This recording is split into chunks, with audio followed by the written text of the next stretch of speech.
Conflict of interest. So the Uniform Guidance, which is 2 CFR 200, mandates that the federal agencies establish conflict of interest policies for federal awards. Recipients of these awards must disclose any potential conflicts of interest to the awarding agency or pass-through entity in accordance with the agency's established policies. This includes having internal controls to identify, disclose, and resolve conflicts of interest that may arise during the life of the award. And when I say the federal agency, that's like also referring to our program. So we as a program for CDBG, we have a conflict of interest policy that we follow. A conflict of interest is a situation in which a person in a position to derive personal benefit from actions or decisions made in their official capacity involving a federal award. People can easily become biased because of things like food and friendship, or they may be influenced to make decisions and does so for some personal gain that may be unfair, unethical, or even illegal. An organizational conflict of interest arises when a company's involvement in one contract could compromise its ability to perform fairly and impartially on another contract or create an unfair competitive advantage. A conflict of interest may be actual or apparent. Apparent conflicts of interest arise when there is a situation that gives the appearance of a conflict, even if there is no actual conflict present. Apparent conflicts of interest can lead to perception of unfairness and bias.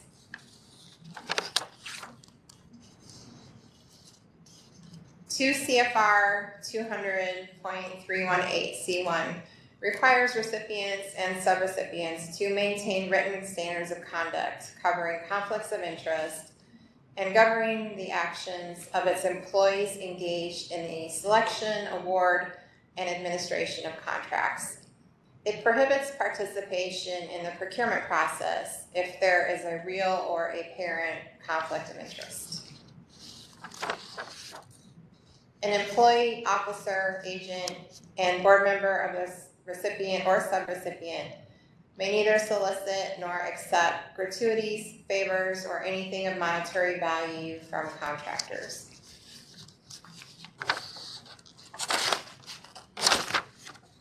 Persons covered includes when the employee, officer, agent, or board member, any member of their immediate family, their partner, or an organization that employs or is about to employ any of these parties has a financial or other interest in or a tangible personal benefit from an entity considered for a contract.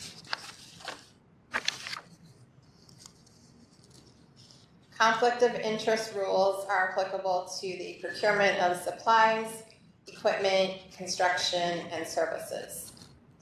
It is applicable to acquisition and disposition of real property and all types of assistance to individuals, businesses, and other private entities. The state conflict of interest policy requires that no covered persons who have been involved with CDBG activities may obtain a personal or financial interest for themselves or those with whom they have family or business ties during their tenure or for 1 year after leaving the position.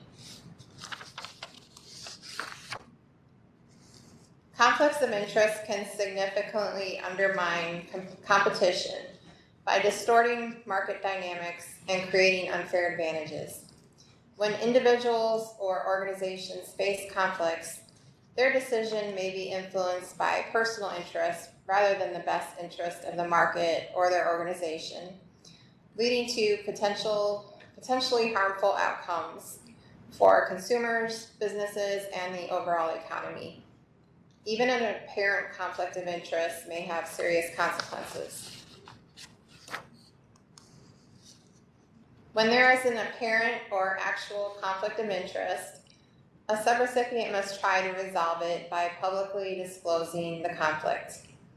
The disclosure process is a more formal and documented process intended to help provide transparency and accountability for the subrecipient's actions and decisions.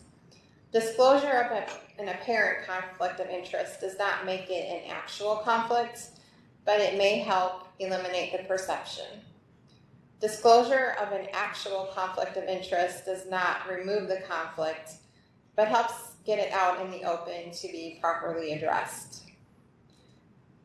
When requesting an exception to the prohibition against a conflict of interest, the subrecipient's attorney must provide a written opinion that the exception will not violate state or local law. DED may, on a case-by-case basis, grant an exception.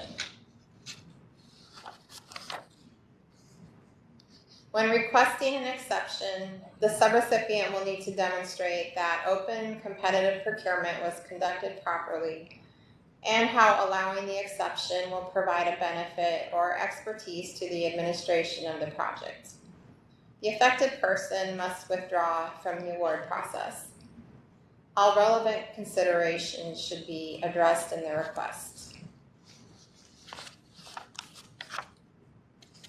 Some tips for monitoring conflicts of interest include establishing a policy that defines conflicts of interest, outlines the reporting process, and details the consequence of noncompliance. Also require employees to disclose potential conflicts of interest through questionnaires or forms. Identify potential conflicts of interest based on employee roles, relationships, and activities. Educate employees on the conflict of interest policy, disclosure requirements, and how to report potential conflicts. Regularly review disclosure forms, track investigations, and audit transactions for potential conflicts. Scrutinize relationships and transactions that could create or appear to create a conflict.